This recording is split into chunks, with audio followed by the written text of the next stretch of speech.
marks half a century since Dr. Kissinger's secret mission to China, and the 50th anniversary of President Nixon's trip isn't too far away in 2022. You know, the world was much different then. We imagined engagement with China would produce a future with bright promise of comedy and cooperation. But today we're all still wearing masks and watching the pandemic's body count rise because the CCP failed in its promises to the world. The kind of engagement we've been pursuing has not brought the kind of change inside of China that President Nixon had hoped to induce.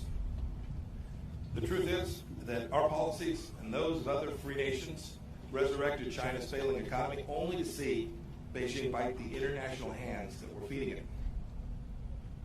We gave the Chinese Communist Party and the regime itself special economic treatment, only to see the CCP insist on silence over its human rights abuses as the price of admission for Western companies entering China.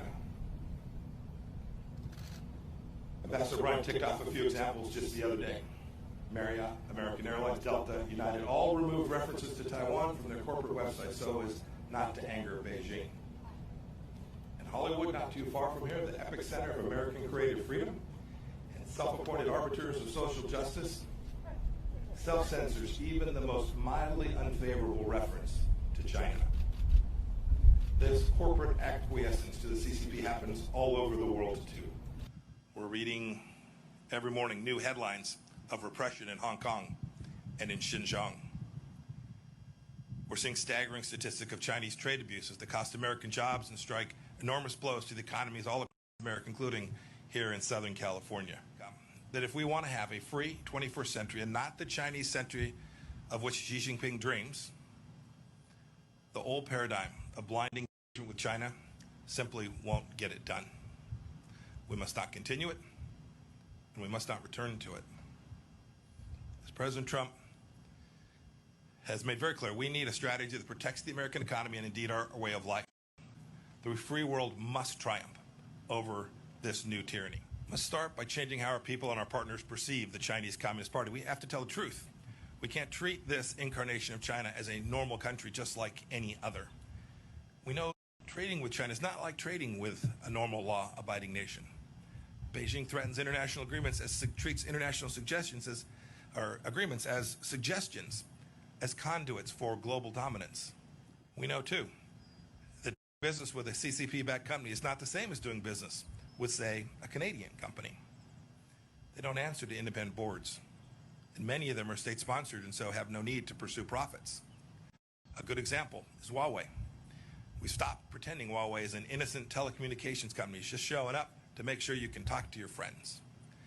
We've called it what it is, a true national security threat, and we've taken action accordingly. We know too that if our companies invest in China, they may wittingly or unwittingly support the Communist Party's gross human rights violations. Just this week, we announced the closure of the Chinese consulate in Houston because it was a hub of spying and intellectual property. We have to keep in mind that the CCP regime is a Marxist-Leninist regime. General Secretary Xi Jinping is a true believer in a bankrupt totalitarian ideology.